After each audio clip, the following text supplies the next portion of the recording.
হাতে তার তিনটা কথা বলে দিচ্ছে তার মাঝে হাতটা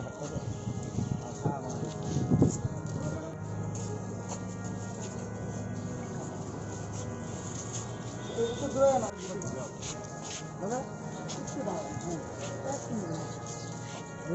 দাঁড়ান দিদি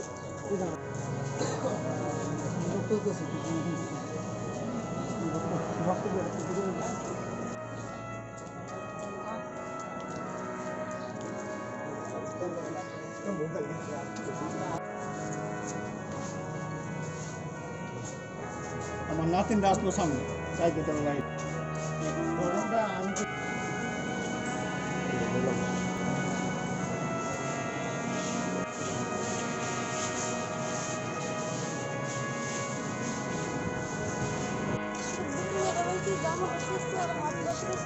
মোবাইলটা যে কাইটা নিছে মানে ধরাধরি করে মোবাইলটা টাইনা নিছে তখন আমি দেখছি আমার হাতে শঙ্খ ভেঙে গেছে হাত পেটটা গেছে গলার চেন নেই গলার চেনটা পাইছেন না গলার চেনটা পাইছে কি মনে হইতাছে এটা বাড়ির মধ্যে বাড়ির আমার শাশুড়ি গেট ধরে রাখছে আমার যাতে বাড়ি না এক লোকে তো ফার্স্টে মনীষ চক্রবর্তী ঢুকছে তারপরে হে যখন মোবাইলটা নিয়ে সেটা ব্যান্ড করে নিয়েছে লয়ে বাড়িতে গেছে তখন আরো দুইজন ঢুকছে এটা কিন্তু আমাদের লোকাল না কিন্তু কিডনি প্রবলেম আছে সুগার হাই প্রেশার সব আছে শরীর ভালো না তার লাগে কেচকেচি জমানো হইতেছে তখন আমি ঘরে মোবাইল ভিডিও দেখতেছি কেচকেচিটা শুনে মোবাইলটা হাতেই আমি বাইরে এসে দেখতেছি বাবুর লোকে ঝগড়াঝাটি করতেছে তখন আমি মোবাইলটা এভাবে হাতেই নিয়ে রাখছি এভাবে হাতেই নিয়ে রাখছি তারা কইতেছে আপনার বাড়ির যান আমি কইছি ঠিক আছে বাবু আপনার আয়েন তারা নাকি তো হচ্ছে আমি এই কথা বলে বাবু গেটটা লাগাইলেছে আমার কইতেছে বাড়ির যান আমি একটুখানি গেছি তারপরে গেট টেট ব্যাঙ্গে ধরে মোবাইলে ক্যামেরা করছে আমাকে যদি ক্যামেরা করে থাকি তাহলে আমাকে মোবাইলটা ভিডিওটা আপনি চেক করেন এই কথাটা কয়ে সেরা কইতাছি এরপরে আমি হাতের না মোবাইল কারাগারি করতেছে আমার এই যে জামাটা ছিঁড়ে রয়েছে এই যে জামা ছিঁড়ে রয়েছে ঘুরে ঘুরে দাও জামা ছিঁড়ে এই যে জামা ছিঁড়ে রয়েছে তারপরে হাত দিয়ে যে ওই হাতটা কেটে লেছে হাতে হাঁটিটা ব্যথা হয় শঙ্করটা ভেঙে গেছে হাতের থেকে নিয়ে এসে আমি মোবাইলটা এইভাবে ধরে রাখছি মোবাইলটা হাতের থেকে টান দিয়ে নিয়ে এসে মোবাইলটা তারা সামনেই কয়েকটা আচার মারছে এবার মোবাইলটা এমনি করে ব্যান্ড করে ভেঙে গেছে আমার এই মোবাইলের মধ্যে আমার দুইটা বাচ্চা স্কুলের যা সব পড়া অন্ত সব অনলাইনে সব আমার এই মোবাইলের মধ্যেই সব আমার মোবাইলটা নিয়ে ভেঙে গেছে আমি বলছি আপনি ভাঙেন না আপনি চেক করেন আমি যদি ভিডিও করে দিয়ে চেক করেন তারা এটা কোনো কিছু না শুনে আমার মোবাইলটা নিয়ে বের করছে এটা করছে আমাদের মনীষ চক্রবর্তী আমার পাড়ারই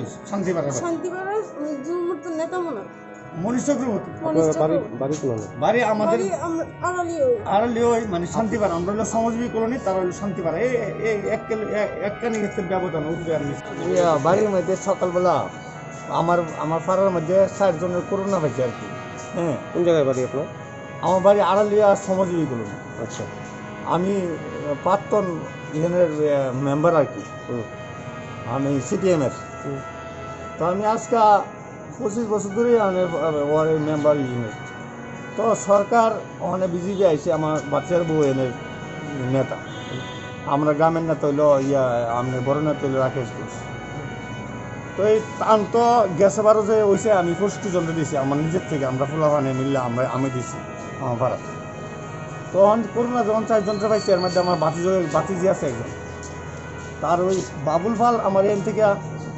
সতেজে খায় আর আমার বাড়ির লোক আছে দিলীপ দাস অনন্দ আমার শালার মতো নই, মানে শুরুর থেকে আমরা আমার এখানে আত্মীয় বড় হয়েছি। আর একজন হলো শান্তিপাড়া, এটা আমার ওয়ার্ডে আসলো। তো শান্তিপাড়া আরও দুস্থ মানুষ, গরিব মানুষ। তো আমি বললাম আমার পাড়ার যখন 3 জন আছে দিমু, আমার বাতিজিও আছে এর মধ্যে, শান্তিপাড়া এটারও দিমু।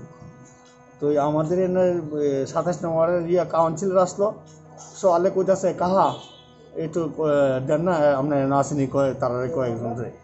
আমি আমার এনে 4 জন আসছে রে বাবু। কয় আমি অকন যেতাম না, আমি মাসে বেলা রয়ে গেছি। আচ্ছা কয় কাহা তোরে আমিও কিছু দেবো, আমি কাউন্সিলরের সাহেব। তো হ্যাঁ কি করছে, সকালবেলা আইসে আয়াসিরা 10টার সময় আইসে, আয়াসিরা কয় কাহা আপনি কত দিবেন, আমি 200 টাকা দিয়েছি। আর হ্যাঁ দিচ্ছে কিছু, আর আর সামাওরা একজন ডিএফের সদস্য আসলো, হ্যাঁ দিচ্ছে কিছু দিয়া চাল ছাড়া আপনার ডিম আছে, আলু আছে, এমনি স্বামীকে তেল লই আসিরা একটা করে ফুটলা বাড়ছে। আমরা দোকানতে লইছি, আমার ফুটের বইয়ের দোকানদারি করে। তো কিনছে আমরা দোকান থেকে, আর আমি 200 টাকাই দিছি। তো কিন না সেটা ইডি 4 বাড়ির মধ্যে বিলি করে দিছে, এটাই কাজ করছে। আমার দোকানতে খায় কিন্তু ওই বাবুল ফাল। তো আমি তার দিছি, করোনা পেয়েছে তারা এলো।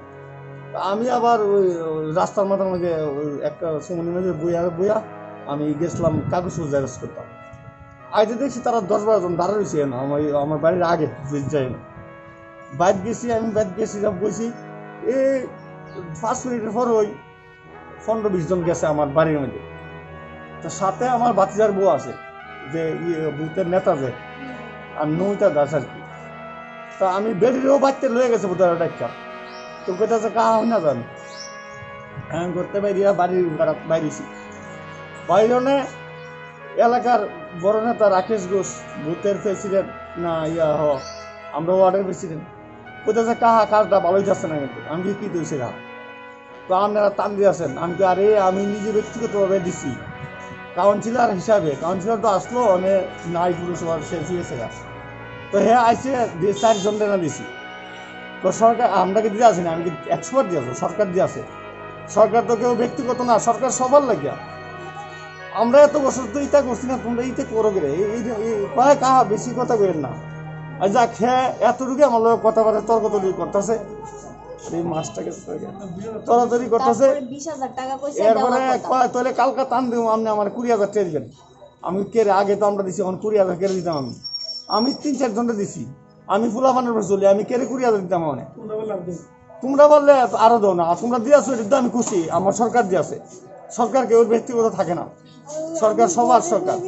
এরপরে কইতেছি মারা হয়, এরপরে দাও ফট করেছি না আমার গেটটা ভাঙ্গা, আমার গেটটা ভাঙ্গা, আমার ভূতের বইরা তো একটা মোবাইল আসলো।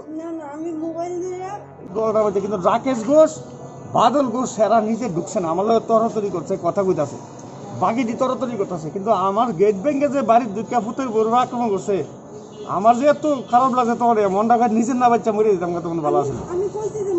আমি এরপরে পিছিয়ে গেছি, আমার ভূতের বইয়ের মোবাইল দিয়ে দাও। এরপরে কয় না মোবাইল নাই, এরপরে কয় নিচে পরে পাইবেন মোবাইল। কিন্তু বেটির আমি তো দিই বেটির উপরে কাপড় হয়েছে।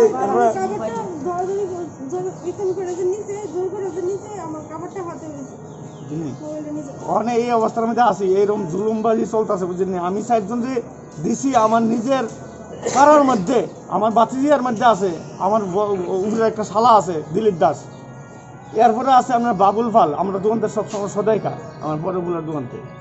এত যদি অন্যায় হয়ে থাকে, আমি কিছু কি অন্যায়টা করছি, আমি একটা দিছি আগে সেবার দিছি 65 জন রে। আমার বাতিজার বউ আসলো, নতুন নেতৃত্ব আর কি, আমাদের বিজেপির নেতা আসলো, বেডি আসলো, হেরা লই আইসি বেডিরে। তো বেডিও না করছে, বাড়ি ঢুকো না, তবু ঠেলা দেয় মনে চোখ ঢুকে আছে আমার চোখের সামনে। আমি আটকে রাখতে না, আমার গেট ভাঙ্গা লয়ে গেছে। এই বিষয়টাকে আপনি থানায় জানাইছেন? উদ্দেশ্যটা থানায় যাবো, উদ্দেশ্যটা কি জাননি, উদ্দেশ্যটা কেড়ে দিলাম। আরে কেড়ে দিলাম, তোরা আমার লোকের কথা কো, আমি অন্যায় করে তাহলে আমি কিছু আমার দিলে আমার কোনো আপিত্ত নাই। আমার ফুলার বউর উপরে আঘাত করুন তো আমার আর সহ্য করতেছি না। অনেক আইসি বেটির এত ব্যথা পায়, প্রচণ্ড ব্যথা পায়, টানা যে করছে বেটির বুকের মধ্যেও লাগছে, ইয়া ছিঁড়ছে। আমি ডাক্তার দেখাইলি আগে, ডাক্তার দেখাইতাম আইসি, মানে এরপরে আমি থানার আশ্রয় নিব। কি নাম আপনার? এই কি করে, আমার নাম সুশীল দাস, বাড়ি? বাড়ি স্টার আলিয়া, শ্রমজীবী কলোনি। বউর নাম? কি চান? এখন আমি এটার সুষ্ঠু তদন্তক্রমে আমি এটার বিচার চাই, সুষ্ঠু তদন্তক্রমে। আমি যদি অন্যায় করে আমার বিচার হোক, আর নাহলে তারা শুধু শুধু এরকমভাবে এরকম আক্রমণ আমরা 25 বছর কারোর উপরে করছি না, একটা বাজি ভোটার লেগে দিছি না। আমি 25 বছরের মেম্বার এনের, 5 বছর উপপ্রধান, কমিউনিস্ট পার্টির নেতা। আমি আমার পাড়ার মধ্যে না, আমি আমার গ্রামেই আমি কোনো এরকম আমি দেখছি না। যে জুলুম চলছে এই জুলুম আমি কোনোদিন দেখছি না। আমার লোকে কথা কইতে পারে, আমারে অন্যায় করলে যা করি তা কর, কিন্তু আমার পুতের বউয়ের উপরে আক্রমণ করি, বেটি তোর কারণে কোনো মুখ খারাপ করছে না বা কোনোদিন বকছো না, দেখছো না। আমি না করি তো আমার পাড়া ছেলে মনীষ, হ্যাঁ 16টা করছে, আর বাকি দুটা দেখছি না। আর রাকেশ ঘোষ যে নেতা এবার ঢুকছে না, বাদল ঘোষও ঢুকছে না, লগে কিন্তু লোক আসলো আর কেউ ঢুকছে না। না করতে দেখলাম বাড়ি ঢুকছে না, তো বাড়ির গেট ভেঙে ঢালা ঢুকে আছে। মূলত ত্রাণ নিয়েছে এই আপনার যে ঝামেলা, হ্যাঁ মানে যে ত্রাণ নিয়ে আছে ঝামেলা। আমি ত্রাণ 4 জন দেয় করোনা দ্বারা পাইছি, তাড়াতাড়ি দাম দিছিলাম সকালে। এলাকার প্রাক্তন যে কাউন্সিলর, অখণ্ড নাই পৌরসভা কাউন্সিলর সহকার আমার বাড়িতে আসলো, আমার দোকান তৈরি জিনিসপত্র লিখলো। এরপর কি আপনাদের টাকা খাইছে 20,000 টাকা? এরপরে 20,000 টাকা দিতাম, কালকে তারা টান দিল। আমি কি কেড়ে দিতাম? আমি কে কোথায় দিব? আমি কে? আমার গুলা মানে আমার 8,000 টাকা ওষুধ লাগে আমার মাসে, আমার কিডনি খারাপ দুনোরা। এরপরে যে আপনার সুগার, হাই সুগার আছে 20 বছর যাব, আমি কোনো মতে চলে আসি, চোখে দেখি না, কিন্তু আমি কোথায় দেবো? যা খেলা যায়